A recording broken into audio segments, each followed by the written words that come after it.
Entonces, si usted vino a escuchar la palabra de Dios, vaya conmigo a 1 Corintios 4. Voy a darle lectura al verso 1 y este es uno de los temas que les titulamos temas individuales. El que le voy a compartir hoy, yo le titulé No juzgar antes de tiempo. No juzgar antes de tiempo. ¿A cuántos nos gusta juzgar, por cierto? No voltea a ningún lugar. Aquí está el primero. No, yo sé que usted no lo hace. Aquí está el único.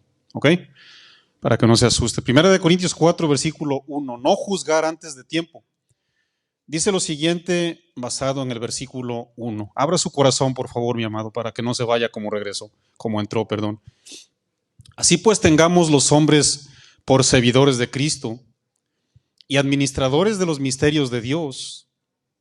Ahora bien, se requiere que los administradores, que cada uno sea hallado fiel. Yo en muy poco tengo el ser juzgado por vosotros, le dice Pablo a los Corintios, o por tribunal humano, y ni aún yo me juzgo a mí mismo, porque aunque de nada tengo mala conciencia, una palabra que vamos a profundizar hoy, no tengo mala conciencia de nada, decía Pablo, no por eso soy justificado, porque el que me juzga, ¿quién es, mis amados? Es el Señor.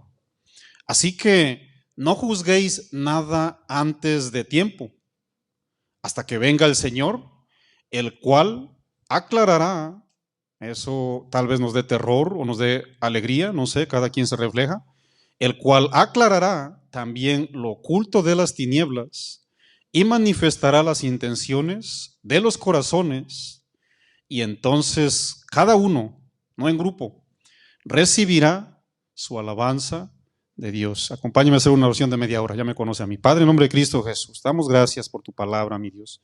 Señor, es una alegría y es un anhelo escuchar siempre tu consejo, pero es un compromiso, Señor. Más nos vale vivir lo que predicamos, mi Dios. Por eso te pido que con temor y temblor podamos emitir la misma, porque es vida, Señor. Sopla vida para que tu pueblo no desmaye, sino tenga esa actitud de perseverancia y podamos vivir en santidad, mi Dios. Abre los corazones para que podamos recibir tu consejo en el nombre de Cristo Jesús. Amén. Muy bien, mis amados, no juzgar antes de tiempo. Todos hemos leído las cartas de San Pablo a esta iglesia del primer siglo en la región de Corinto. Una iglesia muy rica en dones espirituales, pero lastimosamente muy pobre en obediencia. Fue una iglesia, ¿verdad?, que se identificó por una enorme diversidad de carismas divinos, pero también la identificó una enorme inmadurez espiritual, ¿verdad? Según Pablo, en el contexto, en el capítulo 3, versículo 1, les llamó cristianos carnales o cristianos o niños en el cristianismo, ¿verdad? Ahí en el capítulo 3, en todo el capítulo 3, San Pablo trata el tema acerca de no poner la mirada o la esperanza en ningún hombre por encima de Jesús. No importando el nombre, no importando la fama, no importando lo reconocido que sea, no importando la influencia que este hombre haya tenido, ¿verdad?, para bendecir la iglesia. Tales como Apolos, ahí están, ahí en los últimos 2 versos del capítulo 3. Apolos, Cefas, que es Pedro, Cefas es en hebreo, Pedro en griego, y Pablo, como lo nombra él mismo, ¿verdad?, ahí en esos capítulos. Y es claro, hermanos, que hay un balance al respecto. Ya les enseñamos el balance cuando compartimos la serie Los deberes del cristiano. ¿Se acuerdan que compartimos cuál es el balance de la congregación hacia un ministro y del ministro hacia la congregación? Bueno, si usted está atento a los temas, tuvo que haber escuchado. Ahí están en TuYub, ¿verdad?, para que los vuelva a volver a escuchar. Es claro que hay un balance, hermanos, en este respecto, ya que hubo hombres que han influenciado de una manera muy especial tanto en el Antiguo Testamento como al pueblo de Israel, como a la iglesia, ¿verdad? Ya en el siglo XX, pues, ¿verdad? O desde el siglo I.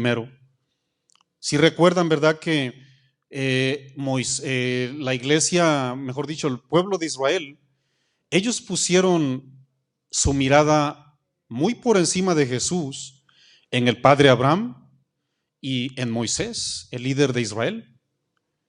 Y ese fue un reproche que Cristo Jesús se los dijo, ¿verdad? De una manera radical y abierta. ¿Y qué decimos de los cristianos en Corinto? Que también estaban poniendo la mirada muy por encima de Jesús en tremendos predicadores como lo era Apolos. Apolos era como usted, era poderoso en las escrituras. Pedro, no se diga, hermanos, tremendas predicaciones, ¿verdad? En una de ellas se convierten 3,000, en otra se convierten 5,000, imagínate. Eran tremendos para predicar, ¿verdad? Pablo, no se diga, hermano. Es el hombre que más admiramos todos los cristianos del siglo XX, ¿a poco no? Es un hombre digno de imitar. Imítenme a mí, decía Pablo, así como yo imito a Cristo, es decir, una generación en santidad. Recuerden que no es lo mismo honrar a un siervo que idolatrarlo. No es lo mismo respetar a un siervo que idolatrarlo, son dos cosas diferentes. El mismo apóstol le dice a la iglesia en Roma, ahí en Romanos capítulo 13, en el versículo 7, dice: pagad todo lo que debéis. Al que tributo, págale tributo. Al que impuesto, págale impuesto, cristiano romano.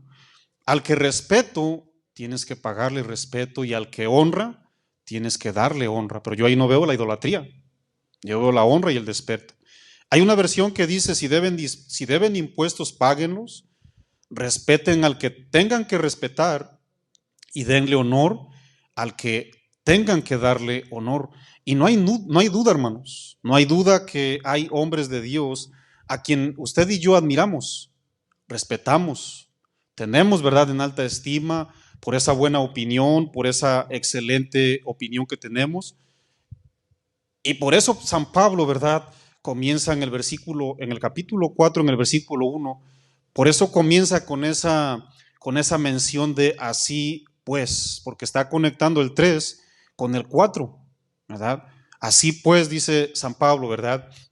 Entonces, todos seguimos siendo servidores, no le hace que sean apóstoles, hasta evangelistas o maestros. Todos somos delante de Dios iguales. Ayer precisamente, ¿verdad?, cuando fui a buscar al Salvador, había una persona que estaba ahí afuerita, ¿verdad? Y gracias a Dios, ¿no?, que siempre Dios provee un púlpito en la calle. ¿Cuántos quieren un púlpito en la calle, por cierto?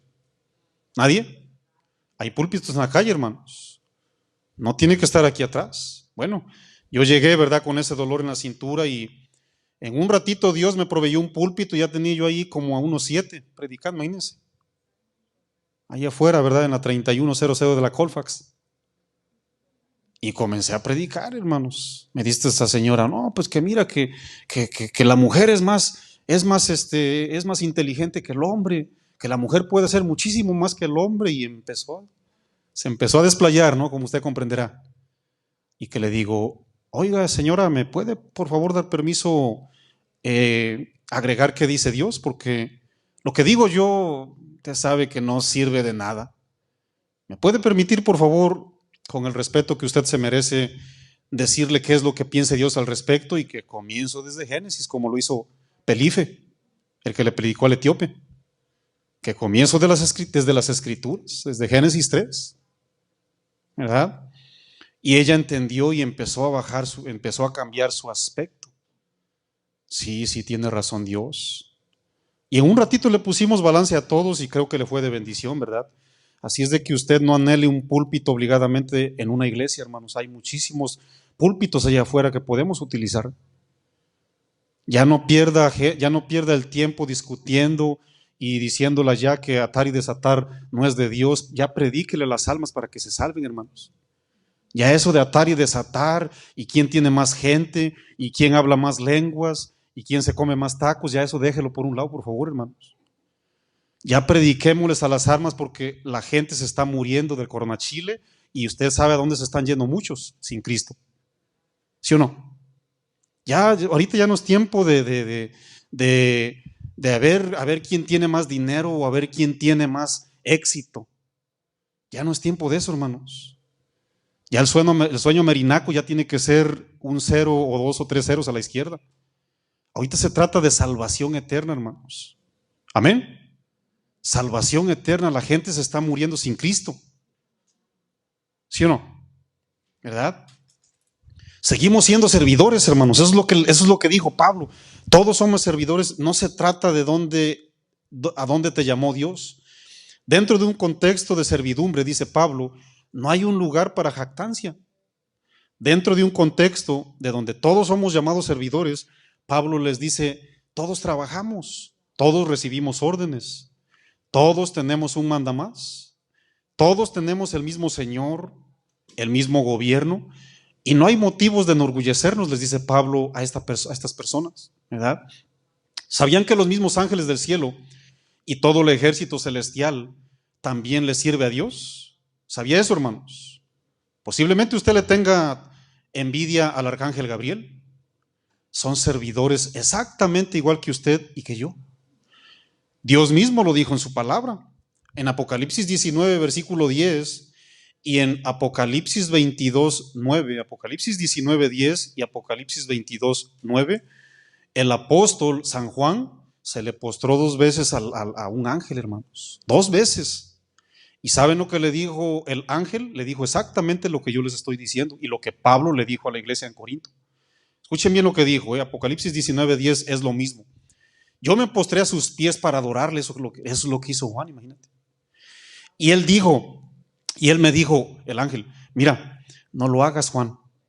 Yo soy consiervo tuyo y de los hermanos que retienen el testimonio de Jesús, así como usted y yo. Adora a Dios. Eso le dijo un ángel, hermano. Eso le dijo un ángel del cielo, Recuerden que el ejército divino que Dios puso, lo puso en posición y por una orden, ¿ok? Lo puso porque haya un orden. Aquí no somos pastores porque somos más que usted. Hay un orden. El pastor tiene que poner aquí un orden y tiene que mostrar orden también, ¿verdad? Así como en las escuelas hay un maestro para que ponga orden en el salón, hay un principal, un director para que también ponga orden en medio de los maestros. Es un orden, hermanos.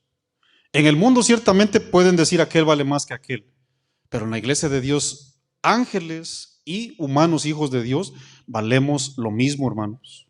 ¿Ok? Por ejemplo, los querubines. ¿Cuántos han escuchado de los querubines? No es tu compadre. Los querubines se mencionan desde Génesis 3, versículo 24. Por rango, ¿no? Por posición. Los querubines son los más altos en rango, de acuerdo a la Biblia, ¿ok? Ellos son guardas o guardias puestos para custodiar el camino a la entrada de Dios. Eso es lo que dice Génesis 3, versículo 24. Cuando Dios pone fuera la primera pareja por desobediencia, dice que puso querubines y se revoloteaban. ¿Se acuerdan que se revoloteaban la espada por ahí? O sea, no tenían derecho ya a meter la mano al árbol de la vida. Dice la Biblia en en Isaías 37, versículo 16, oh Señor, tú que moras entre querubines. Dios está en medio de querubines, hermanos. Son ángeles, ¿ok? Con 6 alas, según la Biblia. Ahí en Ezequiel 28, 14, dice la Biblia que el mismo querubín protector, llamado Luzbella o Luzbel, Satanás y diablo son títulos, ¿ok? No es un nombre. Satanás y diablo no es un nombre, son títulos. Su nombre es Luzbel o Luzbella. Satanás, ¿qué significa? Usted que es teólogo. Adversario. ¿Qué significa diablo? El acusador. El acusador, ¿verdad? Por eso Jesús llamó en cierta ocasión diablo a Pedro. No porque era diablo, sino porque se estaba oponiendo a la obra. Entonces, diablo y Satanás no es para que te asustes, es un título. Así como el Cristo. Su nombre fue Jesús, ¿verdad que sí? Jesús. Su título fue Cristo, el enviado, el ungido de Dios, el escogido para venir a salvar. Los serafines no es su compadre ni su hermano. Los serafines, según Isaías capítulo 6, son seres angelicales que al parecer, según la Biblia nos da datos, que su labor principal es la continua adoración a Dios. Ahí está en la Biblia. Y siguen siendo servidores también. El arcángel, curiosamente no se mencionan más arcángeles en la Biblia. Pero cuando usted lee la epístola de Judas, ahí en Judas, en el versículo 9, porque Judas nomás tiene unos versículos, aparece el nombre que el arcángel Miguel resistió a Satanás. Él sí tiene las armas para resistir los ejércitos satánicos, ¿ok? Bueno, esa fue la posición. A lo mejor usted dice, oye, pastor, ¿y por qué a mí no me dio la posición de arcángel el Señor? Bueno, cuando estemos en el cielo le preguntamos, ¿qué te parece? Pero seguimos siendo servidores, hermanos, ¿verdad? Este arcángel es un guerrero, hermanos. Él defendió a Daniel, por cierto. Daniel capítulo 10, Daniel capítulo 12, cuando Daniel estaba a punto de recibir la revelación del pueblo de Israel. ¿A poco usted cree que Satanás está contento de que Israel vaya a recibir, de que Israel iba a recibir nada más ni nada menos este precioso libro, el cual es lámpara a nuestros pies? No, Satanás no estaba a gusto, por eso se le atravesó. Pero llegó el arcángel y le dijo, ¿qué te traes con los hijos de Dios, Satanás? Y le dieron duro, hermanos. Se dieron duro según la palabra de Dios. Ahí en Daniel 10 y en 12, cuando usted lo quiera leer. Pero sigue siendo servidor, ¿ok? Seguimos siendo servidores todos. Y los ángeles, usted que ha leído la Biblia más que yo, ahí en Hebreos 1, versículo 13, los ángeles rasos, por así decirlo, dice la Biblia, no son espíritus ministradores enviados para servicio a favor de los que serán herederos de la salvación. ¿Sí sabían que Dios envía ángeles para que nos sirvan, hermanos? Sí. Nosotros no los vemos, pero hay ángeles alrededor de nosotros. Miren, yo no tengo la menor duda que ahorita Dios mandó un ejército de ángeles para que nos guarden. Yo no tengo duda, hermano. Miren, en cierta ocasión, yo no me di cuenta, ¿ok? Nomás escuché. En cierta ocasión, ¿verdad? Yo estaba estacionado en un semáforo cerquita de ahí, en la calle 16 y la 28, donde vivía Alejandro antes, aquí cerquita en Minneapolis. Yo estaba parado, estacionado completamente, esperando que el tráfico pasara, hermanos. Y nomás de repente escuché detrás de mí un frenón, hermanos, pero de los meros frenones, hermanos. En pocas palabras, probablemente la persona tenía la intención de llevarme, como hicimos en México, de corbata. Y nomás de repente dio un frenón, hermanos, que las llantas, ¿verdad?, hicieron un tremendo ruido. Ahora, si usted no quiere creer, no crea. Pero yo aseguro que Dios mandó ángeles y frenó a esta persona, hermanos. Aunque usted no diga amén. Porque hay ángeles alrededor de nosotros. Casi nada, ¿verdad que no? Por eso es bien importante ser cristiano, hermanos. Por eso es importantísimo nacer de Dios, ¿verdad? Sin embargo, todos, aunque tengan un lugar importante delante del mismo trono de Dios, son iguales que nosotros en servidumbre. Hacer una labor diferente porque alguien la tiene que hacer, pero no significa que somos más importantes. Por eso inicia San Pablo diciendo lo siguiente en el capítulo 4. A ver si me entendió, si no me entendí yo solito como Chespirito.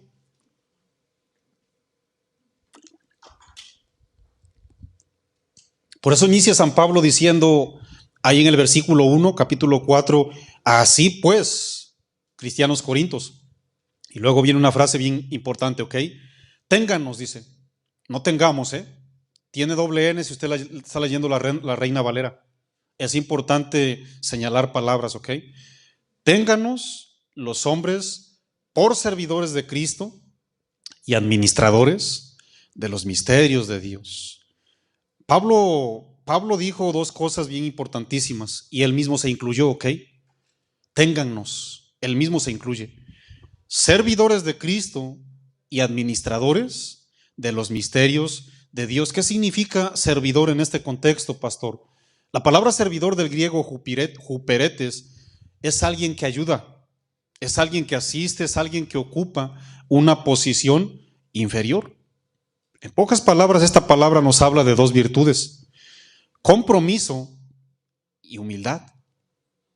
Porque no hay manera de jactarse por el hecho de que Dios nos llamó a hacer lo que tenemos que hacer, ¿verdad? Servimos, pero no nos exaltamos, hermanos. Debemos de ser pobres de espíritu. Jesús le dijo en las bienaventuranzas al pueblo judío, ahí en Mateo 5, le dijo: bienaventurados los pobres de espíritu, los humildes, porque de ellos es el reino de los cielos, ¿verdad? El mismo Jesús utilizó el término servidores. ¿Se acuerdan cuando estaba delante de Poncio Pilato? Ahí en San Juan 18, versículo 36, cuando Pilato le dice: ¿a mí no me hablas? Porque yo tengo la autoridad de salvarte o de mandarte a que te crucifiquen. ¿Se acuerdan, verdad, de esa parte bíblica? Bueno, Jesús le respondió: mi reino no es de este mundo, Pilato. Si mi reino fuera de este mundo, mis servidores pelearían. Y se estaba refiriendo a las huestes divinas, a las huestes celestiales de ángeles, hermano. Ellos vendrían y me iban a defender. Yo no tendría ni por qué meter aquí una mano, ¿verdad? Siguen siendo servidores del Señor, mis amados. Y la palabra administrador, como lo llama ahí Pablo, que somos servidores, pero también somos administradores, del griego oikoinomos, es figuradamente un predicador del evangelio, hermanos. Se refiere a alguien que distribuye los bienes de su dueño. Así como quien lleva paquetería de DHL, en un tiempo yo lo hice, como quien lleva paquetería de Amazon. Ellos distribuyen cosas de su dueño. Eso es lo que hacemos usted y yo cuando distribuimos las verdades del evangelio, hermanos. No somos dueños de la palabra de Dios. No somos dueños de la iglesia ni de las almas, ¿verdad? No, por supuesto que no. Y lo que viene es bastante interesante en el versículo 2. Ponga por favor su vista en el versículo 2. Ahora, y ahí cambia el tema Pablo, ¿ok? Ya explicó con peritas y manzanas Pablo que somos servidores. Ahora bien, dice la palabra del Señor en el versículo 2, se requiere, y eso me gusta mucho, de los administradores que cada uno, no en grupo, cada uno sea hallado, ¿qué dice la Biblia? Fiel, mis amados. Se requiere, es equivalente a que tiene que haber requisitos. Hay demandas, hermanos. Hay cualidades que debemos de reunir. ¿Ok? ¿Por qué le dijo que se requiere que seamos fieles en la obra? La palabra fiel, del griego pistos, tiene dos aplicaciones, ¿ok? Una es en sentido pasivo. ¿Qué significa sentido pasivo? Miren, ser fiel en ese sentido pasivo, aunque la persona sea afectada por circunstancias difíciles, porque a veces, ¿verdad que a veces nos vienen las dificultades y nos daña la situación, ¿sí o no? Bueno, aunque la persona que se entiende que es fiel pasivamente sea afectada por las circunstancias, aunque la situación no te favorezca, hermano, porque a veces, ¿verdad?, cuando no nos favorece la situación, actuamos en nuestras fuerzas. ¿Se acuerdan cuando Pedro sacó su espada? ¿Qué le dijo Jesús? Guárdala, Pedro, guárdala. Tienes que actuar en un sentido, tienes que ser fiel en un sentido pasivo. O sea, no saques tu espada para cortar orejas. Confía en Dios y encomienda al que juzga rectamente, según Primera de Pedro 2:23. Esa es la persona que es fiel pasivamente. ¿Ok? Te viene la circunstancia y no sacas tu espada, ¿verdad? Dejas que Dios sea Dios. Y hay una fidelidad en un sentido también activo, pasivo y activo. ¿Cuál es la fidelidad activa, Marco? Miren, esa es la persona que dice y el que hace. Porque muchas personas, usted y yo decimos muchas cosas, pero no hacemos nada. Un fiel activo es una persona que se compromete y cumple. Es el que dice un sí y el que dice un no. A la hora de la prueba no se defiende, sino deja que Dios lo defienda. Esa es la persona fiel, activa, ¿no? Pero que cumple, pues, que cumple. Un servidor fiel activo es el que muestra su fe por sus obras, como lo dijo Santiago. Y esto nos habla, hermanos, de un ejercicio continuo, no importando las caídas que tengamos, ¿ok? Póngame mucha atención porque voy a profundizar este tema para que Dios nos alumbre y nos saque tantas y tantas cosas que traemos en el corazón, ¿verdad? Es decir, nosotros nos equivocamos eventualmente. ¿Cuántos nos equivocamos eventualmente, hermanos? ¿Sí o no? No lo buscamos, no lo practicamos, por supuesto, ¿verdad? Pero ¿cuántos saben que aún con mis equivocaciones o con sus equivocaciones eventuales, casuales, ¿cuántos saben que podemos seguir siendo fieles, hermanos? Miren, voy a ir citando versículos, no creo que vayamos a poder ir a todos, pero en Hechos capítulo 16, en el versículo 1, acuérdense muy bien, ¿verdad? Que Pablo, dice la Biblia, que llegó a Derbe y Listra, en donde encontró a Timoteo. Dice la Biblia que Timoteo era hijo de una mujer, dice, judía creyente. Esa es la palabra activa. Era una mujer activa en la fe. Tenía errores, la mujer de Timoteo. ¿Usted qué cree, hermanos? Por supuesto que los tuvo. Sin embargo, era considerada una mujer activa en la fe. Lo mismo que se dice del padre de la fe, Abraham, ahí en Gálatas capítulo 3, en el versículo 9, dice, de modo que los que son de fe son bendecidos por el creyente Abraham, por el activo en la fe, por el activo Abraham, por Abraham, que a pesar de sus fallas no tira la toalla, no se rinde, ¿verdad? Eso es lo que significa activos, hermanos, creyentes en la fe, ¿verdad? Es decir, delante de Dios, a pesar de las eventuales o casualidades, fallas, errores, imperfecciones, sin ser practicantes del pecado, quiero reiterarlo, ahí sí quiero ser muy enfático, sin ser practicantes del pecado, porque hay mucha gente que me dice, oye pastor, ¿y se pierde la salvación? ¿Sí o no? Yo ya no me meto en esos temas, hermanos. Yo no tengo tiempo para discutir eso. Yo le digo, ¿y para qué lo quieres saber? ¿Lo quieres saber para que hagas lo que muchos están haciendo? ¿Apostatan de la fe? ¿Para eso quieres saber que no se pierde la salvación? Digo, mira, te lo dejo entre tú y yo. Si ya naciste de Dios, entre tú y yo. Porque el que es nacido de Dios se duele cuando peca. El que es nacido de Dios, aborrecemos el mal como Dios. Dice la Biblia que Dios no solamente rechaza, sino aborrece lo malo. ¿Aborreces lo malo? ¿Te duele pecar? Buenas noticias. Si no, cada quien su religión. Porque el que decide quién va a entrar, ¿quién es? ¿Marco? Dios. Dios decide quién entra. Yo no pierdo el tiempo en esos temas, hermanos. Yo les digo, mejor arrepiéntete si tienes pensamientos apóstatas o qué sé yo, ¿verdad? Somos considerados servidores fieles activos, no porque seamos perfectos, sino por la perseverancia. ¿Qué dice la primera o la segunda epístola de Juan? El que tiene a Cristo, tiene a Dios. El que tiene la doctrina de Cristo, persevera. Persevera. Lean por favor las epístolas, la segunda y la tercera epístola de San Juan. Persevera, hermanos, porque jamás alcanzaremos la perfección en esta tierra. Pero te vuelvo a alumbrar, no es una licencia para que vivamos como muchos estamos viviendo, que no queremos cambiar. No es ninguna licencia. ¿Ok? Porque esas doctrinas son hipercalvinistas, dicen por ahí. Que no le hace que aunque duermas con la mujer de tu vecino, tú ya tienes la salvación. Mucho cuidado con eso, hermanos. Mucho cuidado con esas doctrinas satánicas, de demonios. Ahorita lo vamos a leer, ¿verdad? Así como Abraham falló, pero no se atoró, sino él siguió, hermanos. Él se humilló, él se esforzó y él obedeció. Dice la Biblia en Números, capítulo 12, versículo 7, Números 12, 7, lo mismo que dice Hebreos 3, versículo 15, ahí me vas apoyando, Timoteo, aunque sea con uno. Hebreos 3, 5, por favor, y Números 12, 7, el que usted quiera mirar, se los dejo de tarea.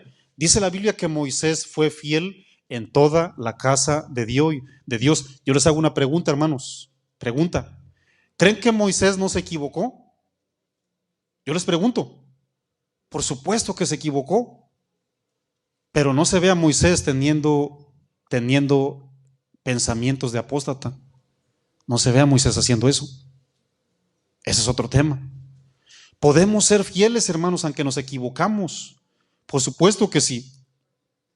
Fue un servidor y administrador activo, ¿verdad? A pesar de sus errores. Quiero leerles 1 Corintios 4, versículo 2, en una versión diferente. Escúcheme bien, ¿eh?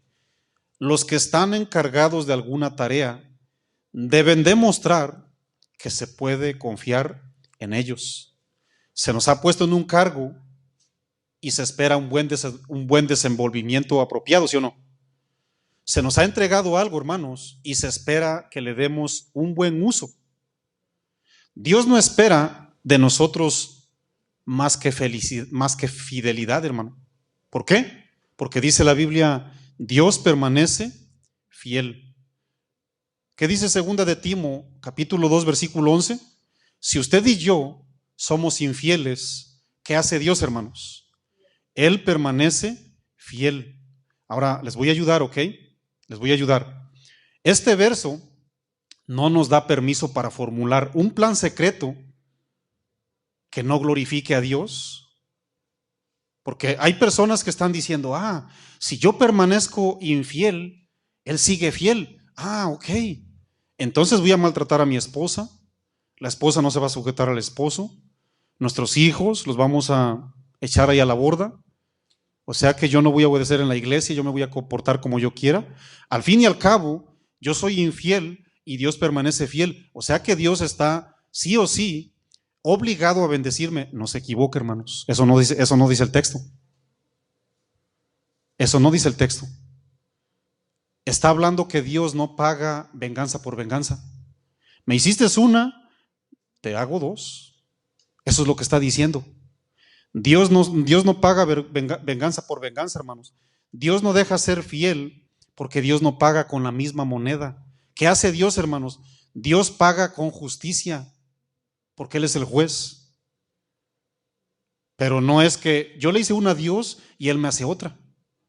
Y yo le hago dos a Dios y Él me hace tres. No,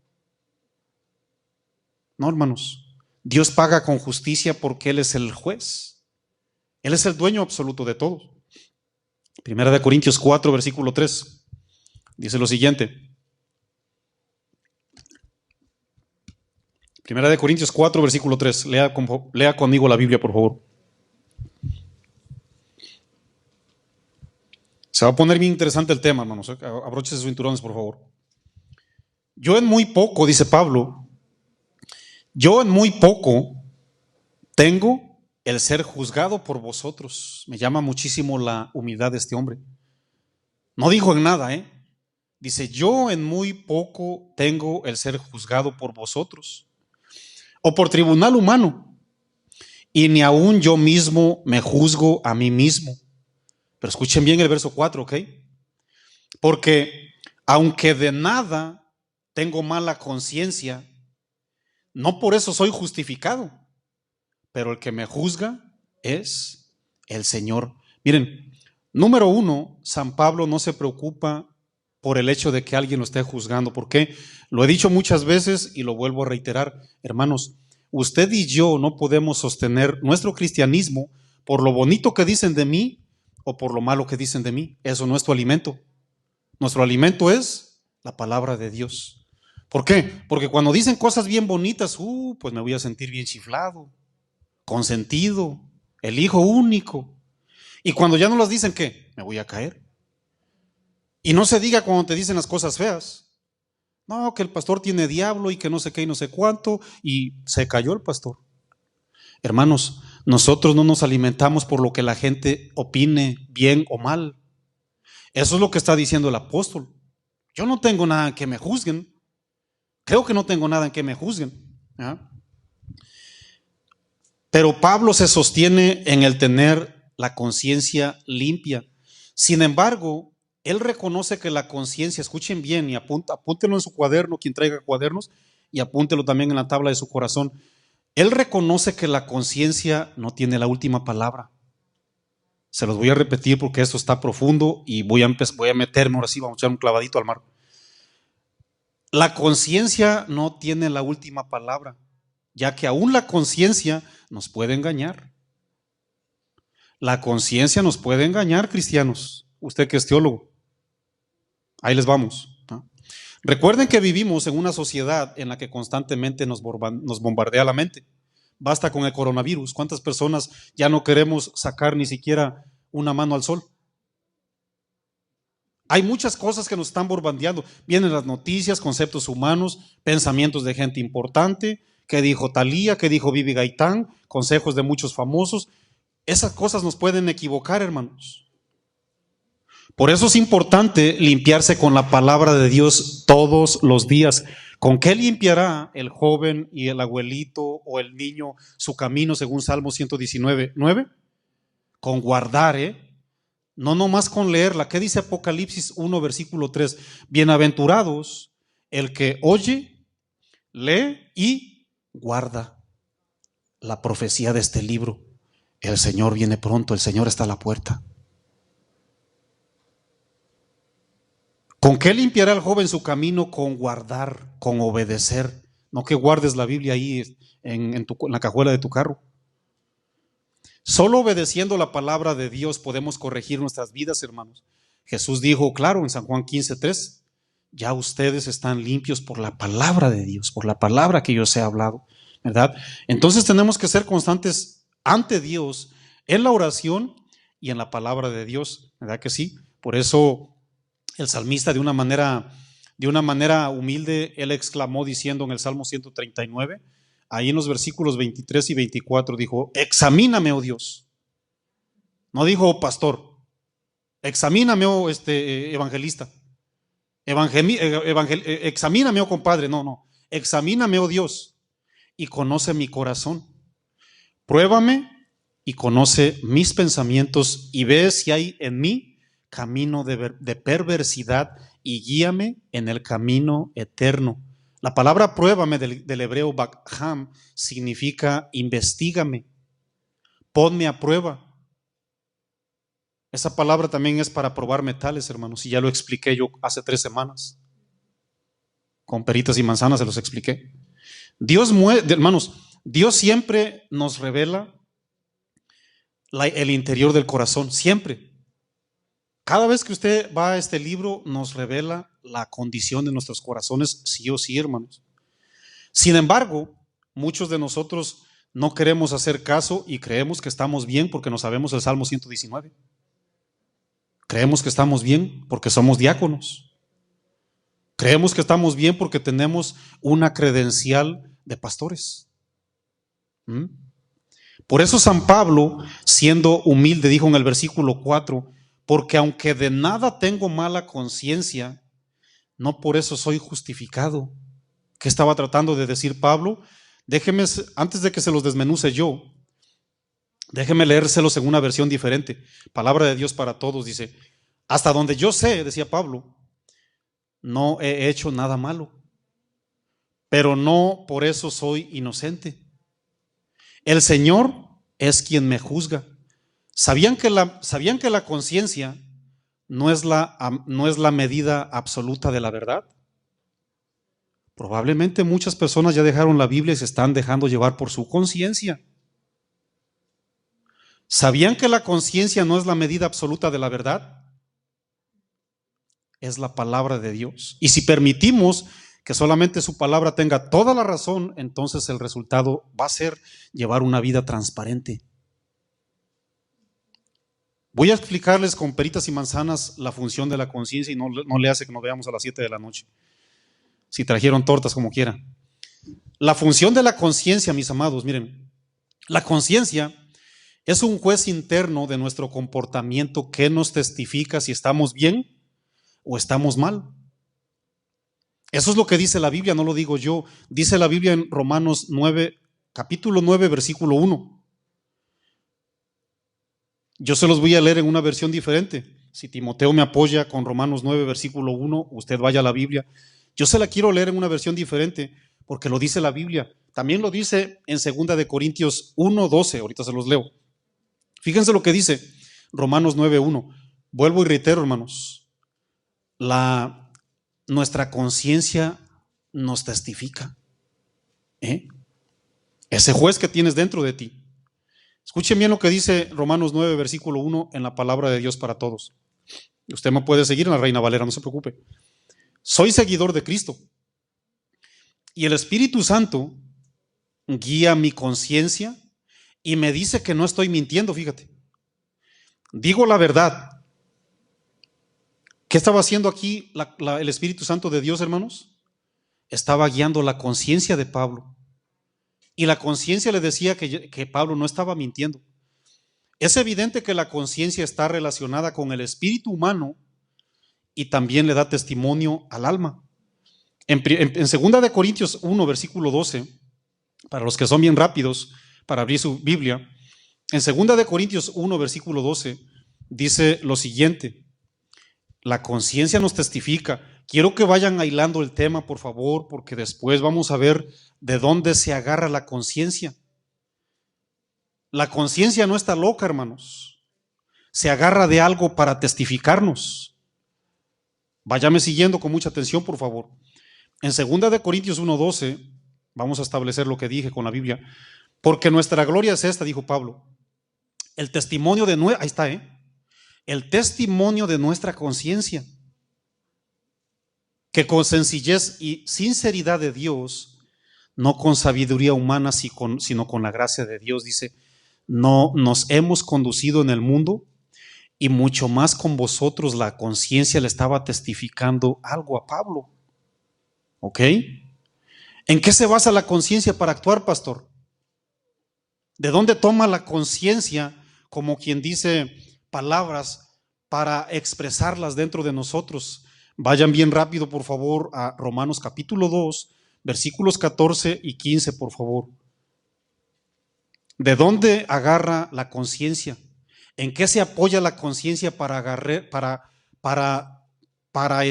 definir si estoy bien o estoy mal? Romanos 2, versículo 14 y 15. Escuchen bien lo que dice la Biblia. Aún los gentiles, estos son los que no eran judíos, ¿ok? Aún los gentiles que no cuentan con la ley escrita de Dios, porque la ley escrita se la entregó a los judíos. Dice, fíjense, escuchen bien, muestran que conocen esa ley cuando por instinto la obedecen, aunque nunca la hayan oído. Ellos demuestran, escuchen bien, ellos demuestran que tienen la ley de Dios escrita en el corazón, porque su propia conciencia ahí está, y sus pensamientos o lo acusan o le indican si está haciendo lo correcto o lo incorrecto. ¿Qué significa este verso, pastor? ¿Me lo explicas, por favor? Hermanos, el corazón es el pizarrón de la conciencia. Cuando usted está en la escuela, el pizarrón, como usted le puede llamar, el maestro siempre tiene una pizarrita o un pizarrón ahí enfrente. Y te comienza ahí a poner, así más o menos como está el PowerPoint. Ese es tu corazón, ¿ok? Ahí está escrito lo que tú le metes. Y la conciencia comienza haciendo lo que yo voy a hacer ahorita, mostrando la obra de la ley escrita en sus corazones, dando testimonio. La conciencia comienza a leerte internamente lo que tienes ahí. Por eso es bien importantísimo congregarse, por eso es bien importantísimo orar, leer la palabra de Dios, porque lo que estás escribiendo es de lo que va a echar mano tu conciencia. Les voy a explicar el peligro, ¿Sí sabían que la conciencia se ensucia? ¿Qué te pasa, pastor, si me sé la Biblia? ¿Sabías que la conciencia se ensucia? Váyame siguiendo con mucho cuidado para que vean por qué existe la apostasía. Y hay que estar dentro de la verdad para ser apóstata. Porque si no, ¿de dónde sacamos a un apóstata? ¿De qué verdad se está apartando un apóstata? ¿Qué es lo que ensucia la conciencia? Yo tengo aquí 3 versículos. Por favor, quiero que vaya conmigo en Hebreos 9, versículo 14.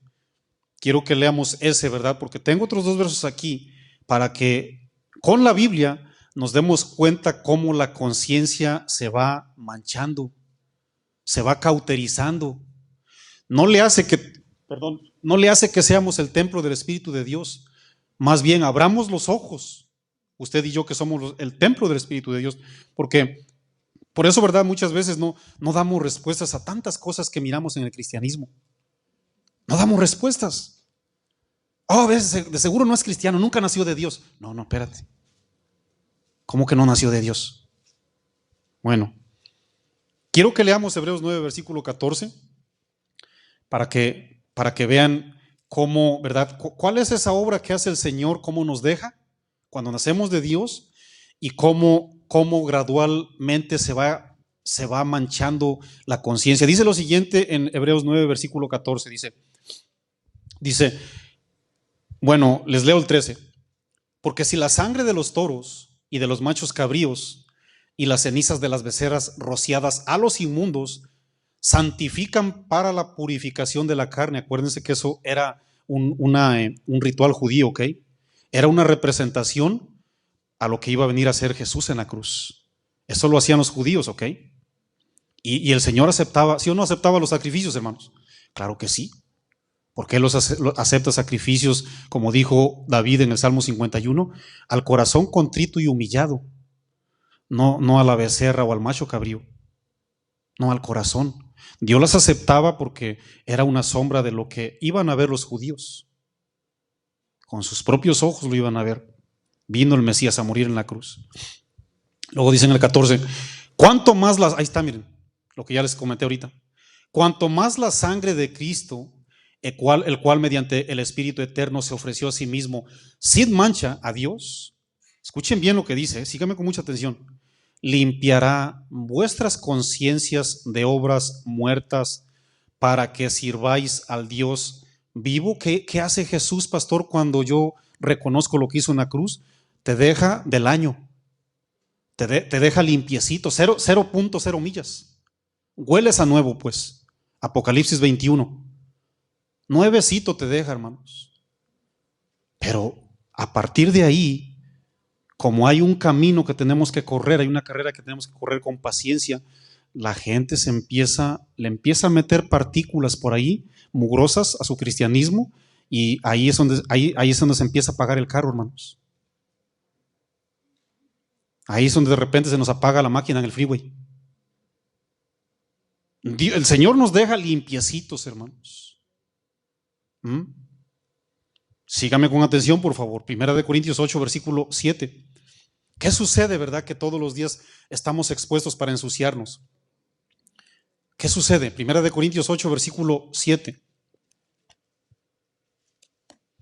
Para que vean, que sí se ensucia, hermanos. Usted que ya es teólogo. Dios nos advierte porque nos ama. ¿Cuántos saben que Dios nos ama, hermanos? ¿Sabían eso? Y a todos los que ama, ¿qué hace?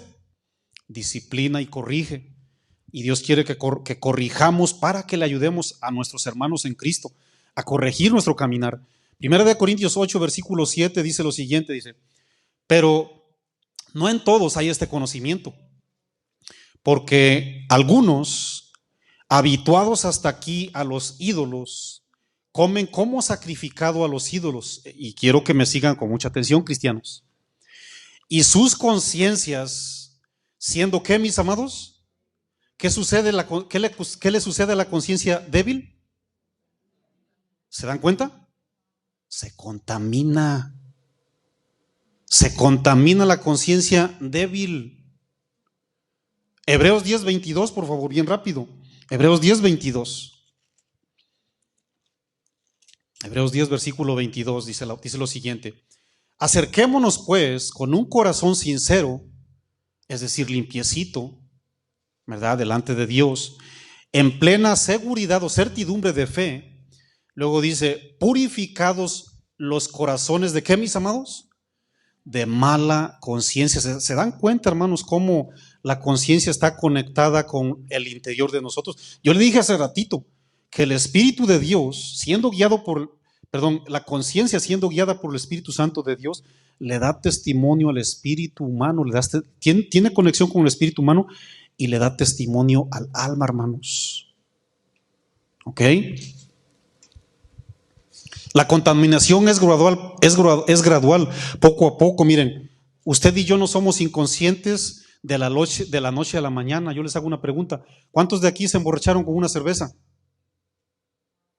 Bueno, uno que otro a lo mejor, ¿verdad que sí? ¿Cuántos se emborrachaban con 2 o 3 cervezas? No, era raro, hermanos. Incluso yo una vez, ¿verdad? Que le hice caso a mi abuelita. Ya saben que las abuelitas tienen tantas recetas, ¿verdad que sí? Y mi abuelita, me acuerdo que en esa ocasión le dije a mi abuelita, como yo sé que sabía muchas recetas, y le digo, abuelita, ¿sabe qué? Mamá, le decía yo, me siento mal, mamá. Sabe que yo soy fuerte como un chivo, ¿va? Pero en estos días se me han bajado las pilas. Como trabajaba yo hacía yo una labor bien pesada, ¿verdad? Acomodando cueros de toro, ¿no? Váyanse a dar una vueltita a San Pablo, cuando quieran, para que vean más o menos de lo que se trata. Y el trabajo era bien pesado, y le dije, ¿sabe qué, abuelita? Estoy preocupado porque no me da nada de hambre. Y mi trabajo es bien pesado, ya llevaba yo como 2 o 3 días que no comía bien. Y yo, ¿verdad? Que no soy de 8 cilindros, pero como a mis horas, ¿verdad? Y me preocupé, y ¿saben lo que me dice mi abuelita?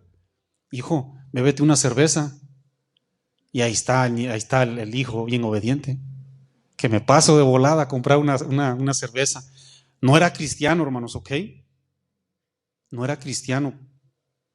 No se vayan a equivocar, por favor, y se le manche más la conciencia con otra cerveza, ¿eh?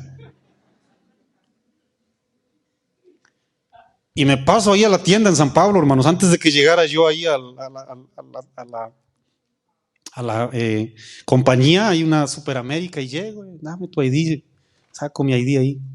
Tenía yo como 23 añitos en aquella época. Y ahí estoy, mire, que me la echo al hilo, pues ya iba a sonar la alarma de inicio de trabajo. No, pues ya faltaban como 5 para las 8, tenía que subir a cambiarme todavía. Y me la echo al hilo, hermanos. Y ya cuando empezamos a cachar los cueros de toro, porque los cueros de toro venían caminando, ¿verdad? En una línea, a mí me tocaba una posición en la que tenías que agarrar, pero con fuerza, hermanos. No es hacer una hamburguesa en el McDonald's, era fuerza, hermanos.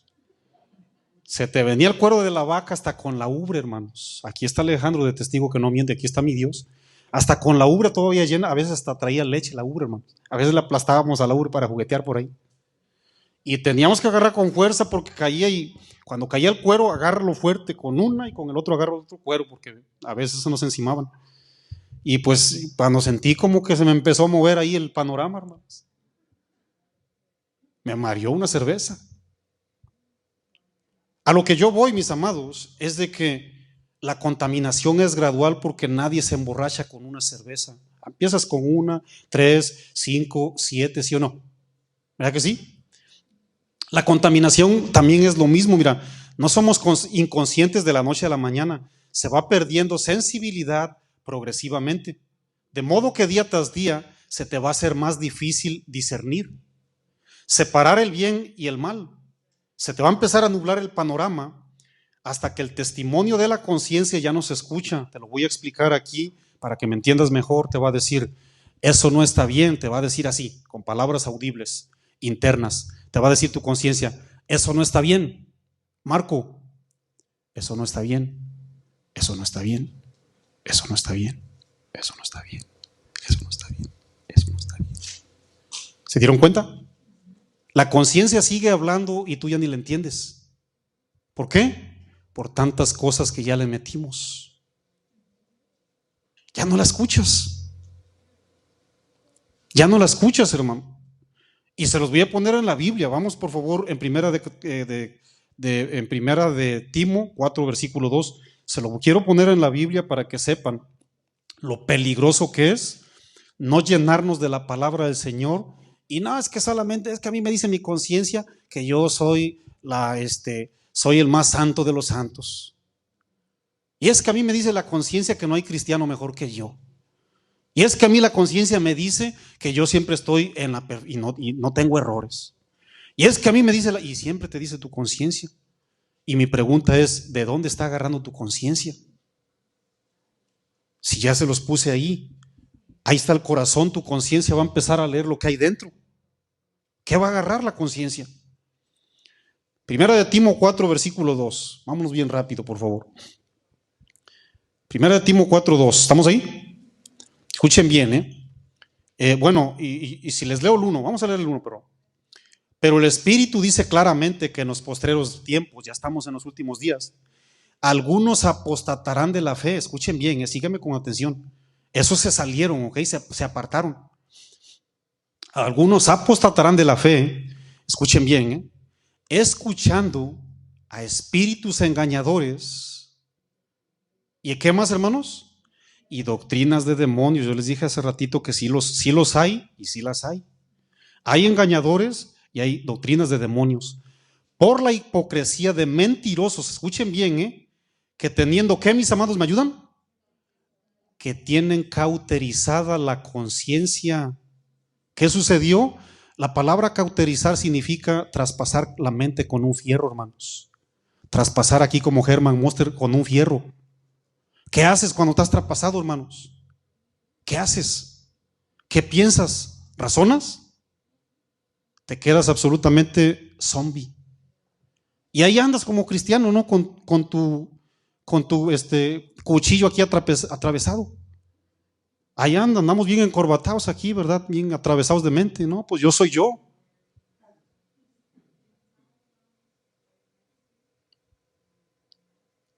La palabra griega de cauterizada significa perforar con un fierro caliente porque ya no se siente nada y la persona queda como un estado de como sedado, como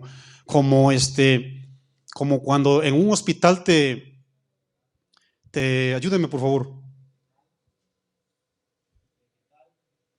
Aparte de vegetal, cuando te ponen una inyección para que no sientas. Gracias. Te quedas anestesiado. Ya nada, o sea, ya no sientes las verdades de Dios. Te estás alimentando con tanta cosa que ya le metiste a tu corazón.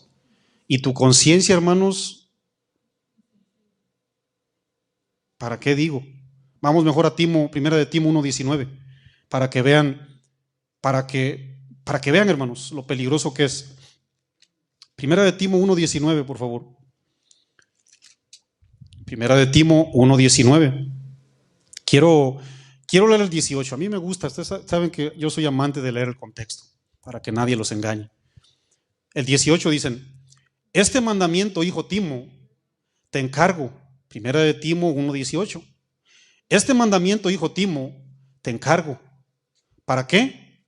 Para que conforme a las profecías que se hicieron antes en cuanto a ti, milites, guerres por ellas la buena milicia, la buena batalla, su cristianismo, pues.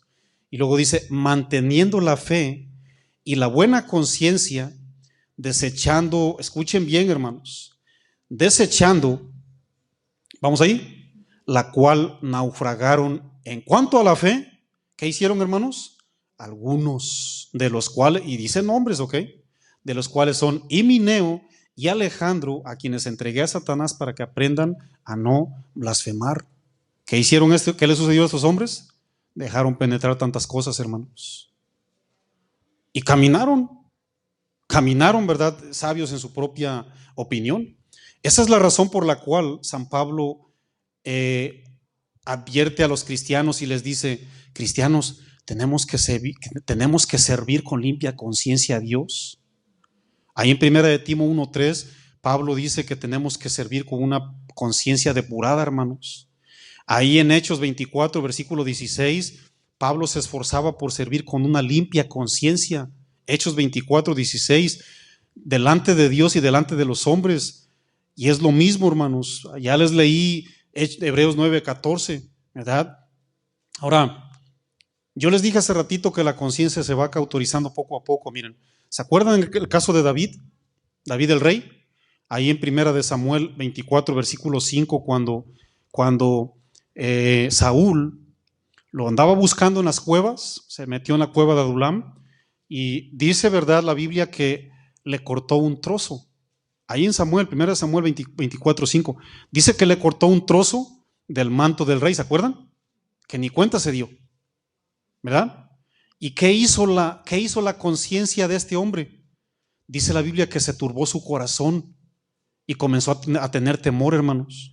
O sea, su conciencia se le puso enfrente y le dijo: oye, David, no, tú eres un hombre de acuerdo al corazón y lo que acabas de hacer no es correcto. Y dice que se puso inquieto, ¿verdad? La sensibilidad en ese momento era tan notable para este hombre que solo con cortar ese trocito de tela le remordía la conciencia y no lo dejó tranquilo, hermanos. Pero años después, ¿qué hizo, hermanos? ¿Qué hizo con Betsabé? Manda a matar a Urías y ni siquiera sintió nada. Póngame a Urías, por favor, ahí enfrente de la batalla para que se muera de una buena vez. ¿Qué le sucedió a este hombre? Empezó a meter piedritas poco a poquito, hasta que ya no sintió nada. Pero gracias a Dios que lo despertó una vez más la palabra de Dios. Cuando vino el profeta, ¿qué le dijo? Érase una vez que había aquí un hombre rico, que le sobraban las corderitas. Ustedes saben mejor que yo el tema, y ese eres tú. ¿Se acuerdan? Hermanos, la conciencia se pervierte, la conciencia se cauteriza, se insensibiliza, y la única autoridad que nos va a despertar y nos va a revivir es la poderosa voz profética, hermanos. Así que escucha bien, por favor, grábate en tu corazón esto: dejemos que la Biblia nos haga nuestro cristianismo y no tu conciencia. Deja que la Biblia haga tu cristianismo y no tu conciencia. Gracias por ese amén, ¿verdad? Pónganse de pie, por favor. 1 Corintios 4, versículo 5. 1 Corintios 4, versículo 5. Y vamos a cerrar ahí con broche de oro. 1 Corintios 4, versículo 5.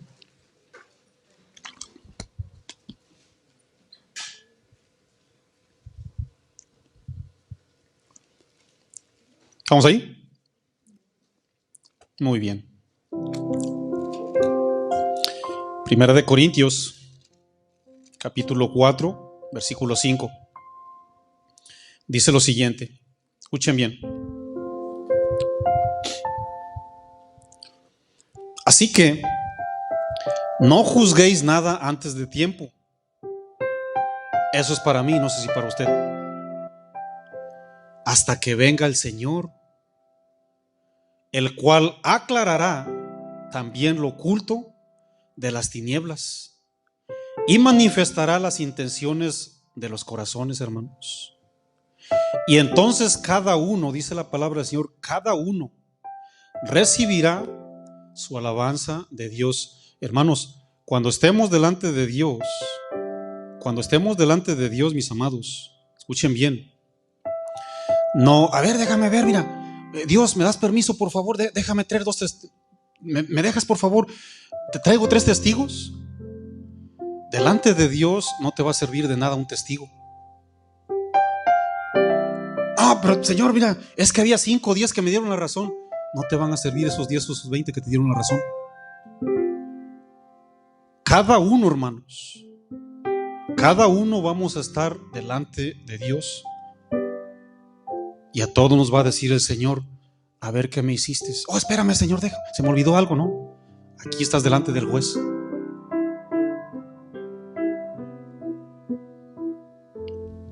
Los corintios estaban emitiendo juicios en contra de Pablo, asumiendo el papel de Dios. ¿A ellos les correspondía, hermanos? Eso será cuando estemos en el tribunal de Cristo. Dios mismo va a evaluar nuestras vidas y el ministerio. Él va a evaluar mi vida y mi ministerio, hermanos. Y es necesario esperar ese momento. ¿Cuántas veces hemos mirado eso, hermanos?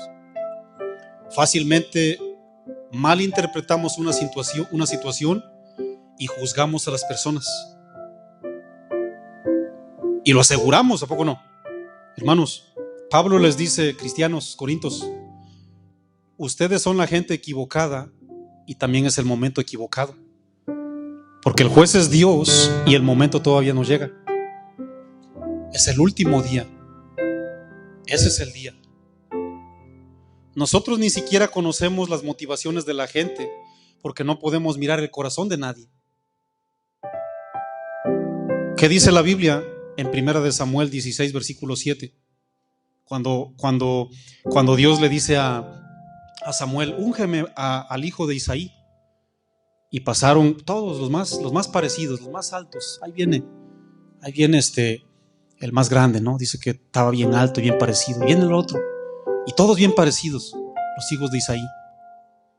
Y decía Samuel: ¿este es? Y le dice el Señor: no, este tampoco. Y pasaron todos, hermanos, hasta que llegó el más chiquitito, David. Y le dice el Señor: ese es. ¿Por qué? Porque yo no veo lo que el hombre mira, yo miro el corazón. Y muchas veces usted y yo, ¿qué miramos, hermanos? Es que la conciencia a mí me dice y me asegura. Más nos vale que vayamos a la palabra de Dios a limpiar nuestras conciencias, hermanos, a enderezar. La palabra de Dios así lo dice y no le quites. Pero tu conciencia, ¿qué te dice? Es que a mí la Biblia me dice. No, es tu conciencia sucia. No es la Biblia. No os engañéis, Dios no puede ser burlado.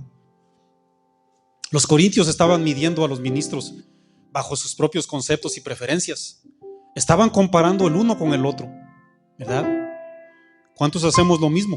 Sacamos nuestra medida, que es nuestra comparación, como si fueran competencias. Es que este predica mejor, y como predica mejor, este tiene que vivir en santidad. Es que este tiene más gente, y como tiene más gente, tiene que vivir en santidad. No necesariamente, hermanos. No necesariamente. La única base de evaluación es lo que está escrito. La Biblia nos da claramente la clase de vida y el servicio que tiene que llevar todo ministro y todo servidor. Y no hay necesidad de inventar parámetros humanos. La última cosa que los corintios hicieron, estaban tratando de derribar a un ministro para levantar a otro que era de su agrado. Esas motivaciones no son espirituales, les dijo Pablo. Esas motivaciones son carnales. Estaban promoviendo la división para ser partidarios de un hombre. Jamás siga un hombre usted, hermano. Jamás siga un hombre. Honre a un hombre, respeto a un hombre, sí, pero no lo idolatre, ni lo siga. Se va a equivocar. Maldito el hombre que confía, porque cuando se cae ese hombre, te caes tú junto con los que traes el tratamiento. Amén. Pongan sus Biblias abajo, por favor, y levanten sus manitas. Yo quiero que oremos juntos. Yo quiero que usted ore por mí y yo voy a orar por usted. Levante sus manitas en alto, por favor. Dios, dice la Biblia que Dios honra, Él mira a los humildes y a los arrogantes los mira de lejos. Padre, en el nombre de Cristo Jesús te damos gracias, mi Dios. Gracias por estar con nosotros, Señor. Mi Dios, tu palabra nos bendice todos los días, Señor. Te doy gracias por los que hacen un tiempo, porque a ti te placen los sacrificios, mi Dios. Y venir a tu casa es un sacrificio. Sentarse a escuchar la palabra de Dios es un sacrificio, mi Dios, porque hay una necesidad en nosotros. Tu palabra nos bendice, mi Dios. Tu palabra nos alerta, tu palabra nos despierta. Y te doy gracias, oh Dios, dile ahí, te doy gracias porque has despertado mi espíritu, Señor. Y quiero limpiar mi conciencia, porque mi conciencia me estaba engañando. Mi conciencia ya no le hacía caso ni siquiera a lo que estaba escrito, porque en mi corazón escribí tantas cosas que no eran de provecho, haciendo a un lado tu palabra, Señor. Dile: perdóname, Señor. Perdóname, mi Dios. Perdóname, Padre. Quiero hacer tu voluntad. Quiero que tu palabra sea sola mi única y absoluta guianza. Si la palabra dice que es pecado, Señor. Si la palabra dice que yo perdone, tengo que perdonar. Si la palabra dice que tengo que poner la mejilla y tengo que caminar otra milla, tengo que hacerlo, mi Dios, porque eso es el parámetro de tu palabra, no lo que dice mi conciencia o mi carne. Ayúdanos, Dios. Ayúdanos, Señor, que tu pueblo se siga consagrando para ti, mi Dios. Y si hay personas aquí que aún no han sido salvas, que también su conciencia cauterizada, conciencia muerta, no han venido a los pies de Dios, dile ahí: Señor, perdóname. Perdóname, Cristo Jesús. Yo quiero un lugar en el cielo. Dile ahí, tú que no eres salvo. Dile: Señor, dame un lugar en el cielo, mi Dios. Yo necesito estar seguro, por fe, que tengo un lugar contigo. El día que tú me digas que terminaron mis días en esta tierra, yo quiero irme contigo, mi Señor. Creo que hay un cielo, así como existe un lago de fuego y azufre. Creo que hay un cielo, Señor. Creo que hay un cielo. Y dice la palabra que la salvación es un regalo, es por gracia.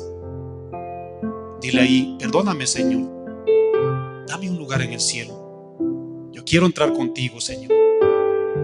Sé que tú vienes próximamente. Y gracias por despertarnos con tu palabra, mi Dios. Te doy gloria y te doy honra. Te doy las gracias por estar siempre conmigo, Señor. Y gracias por sostenernos, Padre. Oramos por nuestros enemigos. Dile ahí: Señor, bendice a mi enemigo. Dile ahí, hermano: bendice a mis enemigos, mi Dios, y perdónalos. Así como yo los he perdonado, dile ahí: Señor, perdónalos, Padre, que no saben lo que hacen. Perdónalos, mi Dios, y ayúdalos a caminar en santidad, así como tú me has ayudado a mí, mi Dios. A ti la gloria y a ti la honra, a ti la alabanza, mi Dios, y a ti te damos un fuerte aplauso. Si usted es hijo de Dios, apláudale bien fuerte, hermano. Gracias, Señor. Gracias, Padre Santo. Gracias, Padre. Henos aquí, mi Dios. En el nombre de Cristo Jesús. Amén y amén.